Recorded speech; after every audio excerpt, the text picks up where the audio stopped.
Welcome to the Slop Temple. We pray this video helps. You start by installing the Flutter SDK and adding it to your path so commands work globally.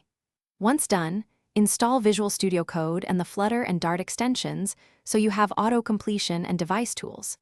Make sure Android Studio is installed for Android SDK and platform tools. Set Android Home or Android SDK root in your environment. Finally, run Flutter Doctor now to surface missing items. Fix the first errors it reports. This gets you into the setup flow quickly. You now configure devices and emulators to run apps. Run Flutter Doctor again and follow its suggestions. It will tell you what to install or accept. Create an Android emulator via Android Studio's AVD Manager and choose an API level that Flutter supports. Once started, VS Code will detect it.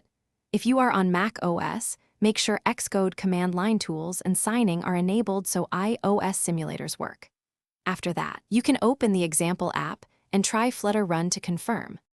You finish by creating a new Flutter project in VS Code using the command palette, then select your device from the status bar and press F5 to run or debug.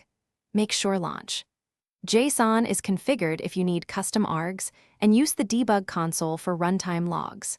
If something fails, try Flutter Clean, restart the IDE, and rerun Flutter Doctor to see persistent issues. A key troubleshooting tip: clear derived data or emulator data if builds repeatedly fail.